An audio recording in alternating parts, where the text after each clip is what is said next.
I thought we were just having a quiet Sunday dinner at my mother-in-law's house. The kind of evening I had survived dozens of times before, with a polite smile and a glass of wine I didn't enjoy.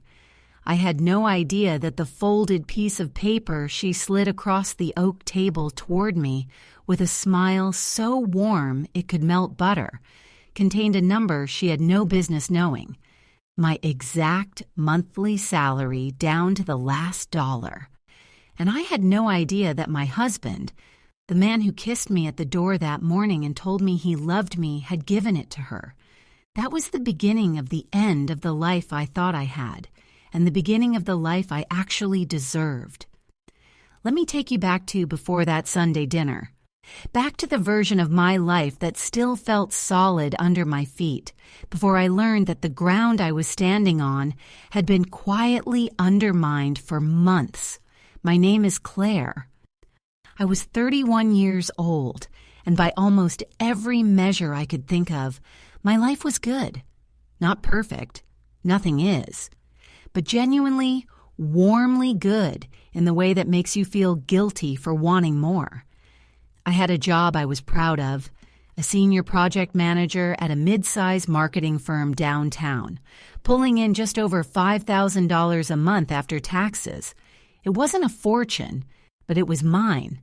I had earned every dollar of it through late nights, client calls that ran into dinners, and years of building a reputation that meant something. I had a small apartment that I had turned into a home, with secondhand bookshelves I had painted myself, a kitchen window where the morning light hit the copper kettle just right, and a balcony where I drank my first cup of coffee every day regardless of the season. And I had Daniel. Daniel was the kind of man who seemed, on the surface, to be exactly what you hoped for. He was thoughtful in small ways. He remembered how I took my coffee. He texted me when he arrived somewhere safely. He laughed at my jokes even when they weren't funny. We had been together for 3 years and married for 14 months. He worked in logistics, making roughly the same as me, and we had built what felt like a careful, balanced life. We split the rent on a 2-bedroom apartment we had moved into 6 months before our wedding. We had a joint account for shared expenses and kept our own accounts for personal spending. It was practical, and at the time I thought practical was the same as healthy. I was wrong about that too. The fault line in our marriage had a name, and that name was Brenda. Brenda was Daniel's mother. She was 62 years old, trim and well-dressed in the way that suggested she spent real money on things that were meant to suggest she didn't have to think about money. She had steel gray hair cut into a precise bob, and she wore small pearl earrings every single time I saw her, as if she had decided pearls were her brand and committed to it absolutely. She smelled of a floral perfume that was just a little too strong. Not overwhelmingly so, just enough that it lingered in any room she entered long after she had left it, like a flag she planted to mark her territory. I want to be fair to the Brenda I thought I knew in those early years. She was not openly cruel. She did not insult me to my face. She smiled at me and asked about my work and brought a casserole dish covered in foil when she came to visit. But there was always something underneath the casserole, underneath the smile, underneath the pearl earrings, and the careful pleasantries. A watching quality, an assessment, the way a person looks at something they are considering whether to keep or to move. She had been widowed 8 years before I met Daniel, and in that time Daniel had become, in ways he didn't fully understand or refuse to examine, the center of her emotional universe. He called her every other day. He drove 40 minutes to her house to fix things that a handyman could have handled. He deferred to her opinions in ways so automatic they had become invisible to him. When she said she didn't like a restaurant we had recommended, he stopped suggesting it. When she made a comment about the color we had painted the living room, "A little cold, don't you think, for a home?" he brought it up to me 3 days later as if the idea were his own. He was not a bad man. I want to be clear about that because what I'm about to tell you is easier to understand if you know that. He was not cruel or calculating. He was simply a man who had never learned to see where his mother ended and where he began. And Brenda had worked very hard to make sure that line stayed blurry. The first truly strange thing happened about 4 months before that Sunday dinner. We were in the car, driving back from a birthday party for one of Daniel's cousins, a big, noisy event at a rented hall with bad catering and too many children running underfoot. I was tired and content in the comfortable way of someone who had fulfilled a social obligation and was now heading home to pajamas and a television show. Daniel was quiet, which I didn't immediately think was unusual. He was often quiet after family events, as if he spent so much energy being present that the return trip required silence. But then he said, almost too casually, "My mom was asking about your salary again." I turned to look at him. The highway lights moved across his face in slow, even pulses. "Again?" I said. "When did she ask the first time?" He shifted in his seat, a small adjustment that I had learned, without realizing I had learned it, meant discomfort. "At Christmas, remember? She asked what your bonus looked like." I did remember. I had deflected it at the time, laughed and said bonuses were always unpredictable, and filed it away as one of those slightly invasive questions that mothers-in-law sometimes asked. Boundary testing, curiosity without malice. "What did you tell her?" I asked. "Nothing specific," he said. "Just that you were doing well." I nodded and let it go. I should not have let it go. Over the following weeks, I began to notice other small things, each one insignificant in isolation, each one only revealing its shape in retrospect.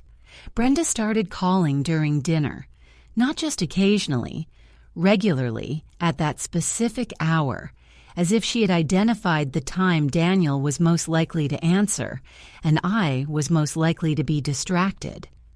Their conversations would move to the hallway, voices dropping just low enough that I couldn't quite make out words, just the rhythm of an ongoing discussion about something I wasn't part of. When Daniel came back to the table, he was sometimes preoccupied in a way he couldn't explain. "Just family stuff," he would say, and pick up his fork like the subject was closed. Brenda also started asking about our apartment with a new specificity. Was the landlord flexible? Had we thought about buying? Did we know what properties were going for in our neighborhood? I answered these questions with the same deflecting friendliness I had always used with her, but something was shifting inside me, a quiet unease I couldn't quite name. It felt like being watched by someone who wasn't in the room. And then there was the incident with the financial advisor. It was a Tuesday evening in early March. I had come home from work later than usual. A client presentation had run long, and found Daniel sitting at the kitchen table with his laptop open and a yellow legal pad covered in handwritten notes beside him. He startled when I came in. Just slightly. Just a half-second's worth of guilty adjustment, but I saw it. He closed the laptop before I could see the screen. "Hey," he said, "how was the presentation?" "Good," I said, setting down my bag and looking at him. "What are you working on?" "Just some budget stuff," he said, "trying to get a clearer picture of where we are." I stood in the kitchen doorway for a moment, reading his face the way you read the face of someone you have lived with long enough to know all their small tells. His jaw was set in that way it got when he was holding something back. His eyes met mine and then moved to the window. "Budget stuff," I repeated. "Yeah," he said. "My mom was suggesting we talk to someone, a financial planner, to make sure we're being smart about the future." Something cold moved through me, quick and precise as a draft from a window I hadn't known was open. "Your mom suggested we talk to a financial planner," I said slowly. "She just wants us to be secure," he said. "She knows someone who does it. Helped her after my dad died." I made myself breathe evenly. I made myself smile, the polite, thin smile that I had gotten very good at over the years of knowing Brenda. "That's kind of her," I said, "but we're managing fine. We don't need someone your mother knows poking around in our finances." He didn't push it that night, but the laptop was there, and the legal pad was there, and the numbers written on it in his familiar handwriting, numbers I recognized as close approximations of our monthly expenses and our salaries. Those were there too, and I thought, standing in my kitchen in my work clothes, that I was going to have to pay much closer attention. The Sunday dinner that changed everything came on a warm day in late April, the kind of day that makes you feel like the world is fundamentally benevolent, golden light through new leaves, the smell of cut grass somewhere nearby, a breeze that felt like a gift. I remember thinking, as Daniel and I drove to Brenda's house, that I was going to be better at this, more relaxed, less guarded. She was his mother. She meant well. I was being unfair. I remember exactly what I was wearing: a pale blue dress with small white buttons down the front and sandals I had bought the previous summer. I had brought a bottle of wine and a box of butter cookies from a bakery I liked. I remember the way the light came through the windshield as we parked, warm and yellow and full of false promise. Brenda's house was a pale yellow colonial in a quiet suburb, the kind of house that announced respectability and good taste without ostentation. The garden was meticulous. She spent hours in it, and it showed. There were hanging baskets on the front porch, and the door had a wreath of dried lavender on it that she had made herself.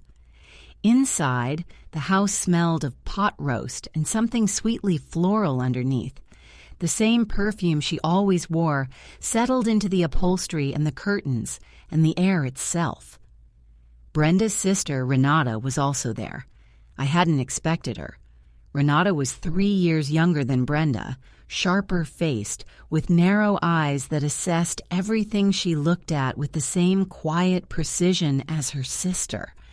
She kissed me on both cheeks when I came in and said it was so good to see me, and I felt the assessment happening behind the warmth of it, felt myself being evaluated by 2 pairs of eyes instead of 1. Dinner was pleasant on the surface. The pot roast was good. Daniel was relaxed and talkative, more at ease in his mother's house than he ever quite seemed in our apartment. And I watched this and felt the small, familiar ache of it. Renata asked about my work with what seemed like genuine interest, and I answered her questions about project management and client relationships, and she nodded and said things like, "That sounds so demanding," and "You must be exhausted sometimes." And there was something in the way she said it. Not sympathy exactly, but a cataloging, a noting down. It was after dessert, a lemon cake that Brenda had made from a recipe she told me had been in her family for 3 generations, when Brenda reached to the sideboard behind her chair and picked up a notepad. It was a small, spiral-bound notepad, the kind you could buy in any drugstore, and she set it in front of her with a deliberateness that made the air in the room change. Daniel was refilling wine glasses. Renata was folding her napkin, and Brenda slid the notepad across the table toward me with both hands, the way you push a gift, and smiled. I looked down at it. On the top page, in Brenda's neat, looping handwriting, there were 3 lines. The first line was a number, $5,200. My monthly take-home salary, accurate to within $50. The second line said, household expenses, shared. The third line said, remaining shortfall per month. and the shortfall listed was $1,500. I picked up the notepad. My fingers felt strange, numb at the tips, clumsy. I read the 3 lines again. I looked up at Brenda. Her smile hadn't moved. It was warm and expectant, the smile of someone presenting a solution to a problem everyone had already agreed existed. "Daniel and I have been talking," she said, in the voice she used for announcements she had decided were reasonable before she made them. "And we've realized that with the cost of living the way it is, and with you both wanting to start a family someday, $5,000 a month just isn't going to be enough for the 2 of you going forward. It's not a criticism, sweetheart. It's just math." I heard the words. I processed the words. But what happened underneath the processing was something physical. A tightening in my chest, a distant ringing that might have been rage or shock or both, a sensation of the room tilting very slightly, the way a floor tilts when the foundation beneath it shifts. I turned my head and looked at Daniel. He was standing at the side of the table with the wine bottle in his hand, and he was looking at the table, not at me, at the table. His jaw was that particular set it got. His eyes were doing that thing where they found somewhere safe to rest that wasn't my face. "Daniel," I said. My voice was very quiet. Even I was surprised by how quiet it was. "Did you give her my salary?" The silence lasted exactly 4 seconds. I counted them. "Honey," he said, "it's just a conversation." "Did you give her my salary?" I said again. Not a question. "Not anymore." Brenda reached across the table and touched my hand with her cool, dry fingertips. "We're family," she said. "There are no secrets in family. We just want to make sure you're both set up for success. Now," she tapped the notepad with one manicured nail, "Daniel and I have worked out that if you contributed your full salary to the joint household account and Daniel managed the investments and the larger expenses, you would be in a much more secure position." I stared at her. I stared at the notepad. I stared at the number that was my salary written in her handwriting, on her notepad, in her dining room after a dinner I had brought wine to. And I thought, with the strange clarity that comes right before everything breaks, she's been planning this for a very long time. "I need some air," I said, and stood up. The garden was dark and smelled of damp earth and something blooming I couldn't identify. I stood on the back patio with my arms crossed over my chest and breathed. The kitchen window threw a rectangle of yellow light onto the lawn. Inside, I could see the shapes of Daniel and his mother, heads bent together, the low murmur of their voices reaching me as indistinct sound, too soft to hear, too familiar in their rhythm to misread. They were talking without me, about my money, and something inside me, the part that had been telling me for months that I was being paranoid, that I was being unkind, that Brenda meant well and Daniel was a good man and I should be more generous. That part went very, very quiet. I took out my phone. I opened the calculator. I did the math that Brenda had laid out on that notepad, and what I found there was not a financial plan. It was a transfer. Full salary into a joint account, managed by Daniel, which meant managed by the 2 of them, while the supposed shortfall she had identified would be covered by Daniel's salary, which she had conspicuously not written on the notepad. Not because she had forgotten it, because it was not part of the equation she wanted me to see. I went back inside. Brenda and Daniel stopped talking when I appeared in the doorway. Renata was clearing dessert plates with the busy, deliberate energy of a person performing neutrality. Daniel looked at me with an expression I couldn't read, somewhere between apology and warning, as if he were trying to tell me something without being seen to tell me something. but it was too late for coded messages. It was too late for the hallway calls and the closed laptops and the careful management of what I was allowed to know. "I'd like to understand the full plan," I said, sitting back down at the table. I folded my hands in front of me. My voice was even. I was proud of how even it was. Not just the first page, all of it. Brenda and Renata exchanged a look. Fast, a flicker, a half second. But I caught it. The look of two people who have rehearsed something and are now watching the performance begin. Brenda reached for the notepad and flipped to the second page. What she showed me over the next 40 minutes was this: a plan that was detailed, specific, organized in the way that only comes from having thought about something for a very long time. My full salary, pooled into a joint account. Daniel to manage investments and major decisions. They had already spoken. She used "we" with a naturalness that told me this language was not new. To the financial advisor. They had identified our apartment lease as unnecessarily expensive and suggested we move into the spare rooms in Brenda's house until we were more stable. The money saved on rent would go into a fund that Brenda, as someone with experience managing a household budget, would help oversee. I listened to all of it without interrupting. I watched Brenda's hands moving across the notepad, her nail tapping each line as she explained it. I watched Daniel. He did not meet my eyes once in 40 minutes. He said 3 times, in slightly different arrangements of the same words, that it was just an idea, that nothing was decided, that he just wanted everyone to talk openly. He said once quietly, in the tone of someone who believes they are being reasonable, "She has more experience with this kind of thing than we do, honestly." That was the sentence that stayed with me. Not her plan. Her plan was a map to my own disappearance, and I had already decided what I thought of it. But that sentence, said by a man who had been married to me for 14 months, about my money, in his mother's dining room. We drove home in near silence. The city moved past the windows, lit storefronts, traffic, the ordinary world proceeding exactly as it always did. I pressed my fingers into my thighs to feel the pressure of my own hands, to stay present, to not say anything yet.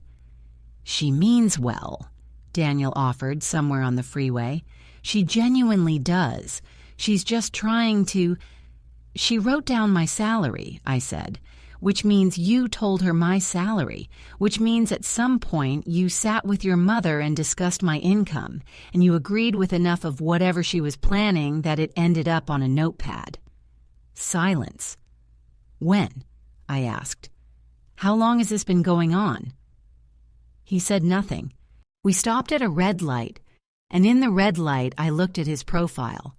The jaw, the set of it, the deliberate focus on the road ahead. And I understood something I had been refusing to understand for months. This had not happened to him. He had participated in it. That night I lay on my side of the mattress and stared at the ceiling and made a list in my head. In the morning I called my friend Petra. Petra had known me since college. She was a paralegal, practical and precise, the kind of person who responds to a crisis by immediately identifying what can be done rather than how bad it feels.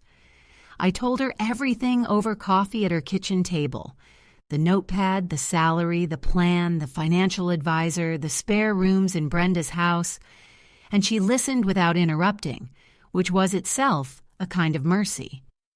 When I finished, she set down her mug and said, "Pull up your joint account statements, right now. On your phone." I did. And what I found there, sitting at Petra's kitchen table, with morning light coming through her window and the smell of her coffee going cold between us, is what broke open the floor beneath everything I thought I knew. There were 12 transfers I had not made, small ones, most of them. $200, $300, once $450. Spaced out over 6 months with the careful irregularity of someone who understood that patterns get noticed. The recipient account was not a household vendor. It was not a utility or a subscription or anything I recognized. It was a personal account. And when I called the bank from Petra's bathroom, hands shaking so badly I had to hold the phone with both of them, I learned that the account belonged to Brenda. She had not asked Daniel to share my salary. She had already been taking it. The dizziness hit me like a physical thing. A wave of heat from the stomach up, the kind of nausea that has nothing to do with food. I sat on the edge of Petra's bathtub and pressed the back of my hand against my mouth and breathed through my nose until the room stopped moving. 12 transfers, over $3,000. From the account I used to pay our shared electric bill and grocery runs, moved to his mother's account. And Daniel who managed the shared account, who set up the automatic payments, who was the one who noticed when we were running low, had known. He had to have known. Or worse, he had done it himself. Petra drove me to the bank that afternoon. The branch manager, a careful, soft-spoken woman named Mrs. Okafor, pulled up our account history on a wide monitor and walked me through each transaction with the measured calm of someone who had sat across from shocked people before. The transfers had begun 4 days after Brenda first mentioned the financial plan to Daniel. The timing was not a coincidence. The account they went to had been opened, Mrs. Okafor confirmed after some quiet keystrokes, jointly, with a secondary authorized user listed as Daniel Mark Holloway, my husband. He hadn't just told his mother my salary, he had given her access to our money. I drove home. I sat in the parking garage under our building for 11 minutes. I watched the concrete pillar in front of me and I breathed. I thought about the morning he had kissed me goodbye and told me he loved me, and I thought about the transfers dated that same week, and I thought about the word family coming out of Brenda's mouth, smooth and warm as something polished, and I felt something shift inside me that I recognized in some distant, almost academic way as the last of my willingness to keep the peace. It was not anger, exactly. It was colder than anger. Anger is hot and disorganized and gets you nowhere. What I felt was something that had been warm once. Trust, love, the particular tenderness of believing someone was on your side, and had cooled into something structural, a frame, a foundation, something I could build on. Daniel came home at 6:15. I put my phone on the table between us. On the screen was a screenshot of the bank statement, the 12 transfers highlighted in a column of red. He looked at it for a long moment. His face did something complicated. A flicker of calculation followed by something that might have been shame, followed by the careful arrangement of a man who has decided to try a particular approach. "Claire, don't," I said. "Don't tell me it's complicated. Don't tell me you were going to explain. Tell me the truth. Did you authorize those transfers?" The silence lasted longer than 4 seconds this time, long enough that the refrigerator cycled on and off in the kitchen, long enough that a siren passed somewhere outside and faded. "She was going to lose her house," he said finally. His voice was very quiet. "She didn't tell me until January. The mortgage, after Dad died, she restructured it, and she's been behind for 2 years. I couldn't let her. You took money from our account," I said, "without telling me, to give to your mother, for over 6 months. I was going to pay it back. I have a plan." "You had a plan," I said. "The plan was on a notepad at her dining table. The plan was to hand over my salary so the transfers could get bigger and you wouldn't have to hide them anymore." His face crumpled. It was the first honest thing I had seen from him in months. That crumpling, The specific collapse of a man who has been holding something up for too long and has just been told he can put it down. But it was too late for his honesty to be a gift to me. It was only information. "I'm sorry," he said. "I am so sorry. I didn't know how to—" "You didn't know how to tell me your mother was in financial trouble," I said. "So instead, you made me financially complicit without my knowledge or consent. And then you sat in her dining room while she presented a plan to make it permanent, and you did not say a single word in my defense." He had no answer for that. He put his face in his hands, and I sat across the table from him, and I did not feel tenderness, and I did not feel rage, and I did not feel grief. I felt finished. Quietly, completely, irreversibly finished. I called a lawyer the following morning. Her name was Margaret Chen, calm and methodical, and she had clearly heard worse. Nothing I told her changed the expression on her face. She explained what I could prove and what the timeline looked like, and at the end of the meeting she said, "You've been lucky, in one sense. You kept your own account separate from the joint account. Your savings are protected." "She doesn't know about my savings account," I said. Margaret looked at me steadily. "Let's keep it that way." What followed were the hardest 3 weeks of my adult life, and also, in a way I didn't fully understand until later, the most clarifying. I spoke to Daniel twice more. Once to establish that he would be moving to his sister's apartment while things were sorted, and once in a formal sit-down where his participation in the transfers was documented on the record. He did not fight it. He sat across the table from me and from Margaret and confirmed every date, every amount, every phone call from his mother that had preceded each transfer. He looked throughout like a man watching a structure collapse that he himself had built on sand and could not quite believe was falling. Brenda was a different matter. Brenda did not take the formal letter from Margaret's office gracefully. She went on the offensive, called Daniel, called Renata, called 2 of Daniel's cousins to report that I was destroying the family over a misunderstanding about shared expenses. She sent me a text message that read in its entirety, "I only wanted what was best for my son. You never deserved him." I screenshot it and sent it to Margaret without comment.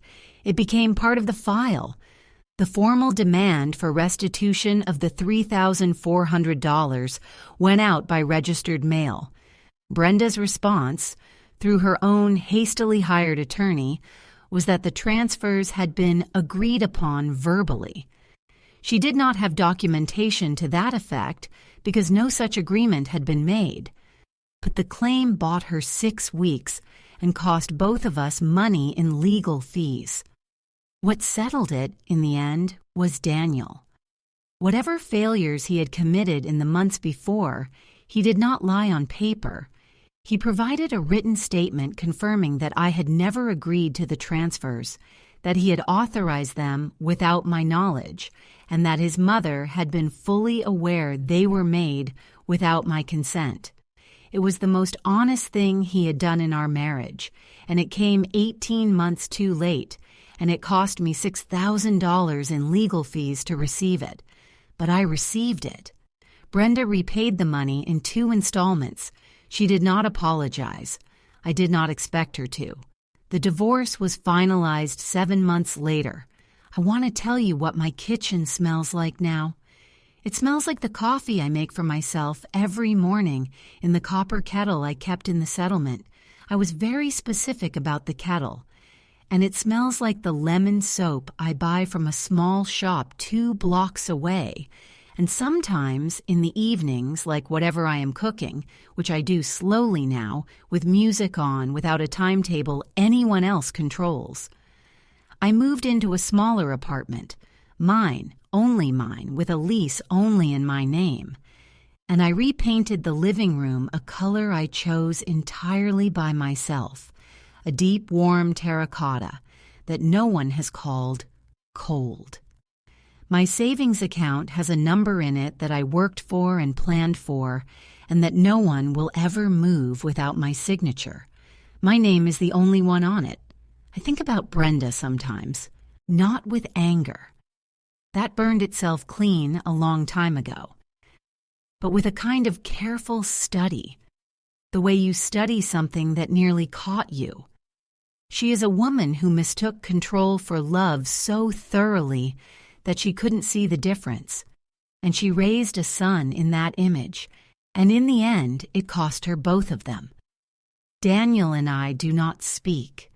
I heard through Petra that he has moved back into his mother's spare room, and I hope, genuinely, that at some point he finds his way out of it. The morning light still comes through my kitchen window at the same angle it always did. I sit with my coffee and I watch it move across the floor, and I think about the woman who sat in that dining room with a notepad in front of her and a number that was her salary written in someone else's handwriting, and I think, she got out. She did what needed to be done. She lost things she thought she couldn't survive losing, and she was wrong about that, in the best possible way.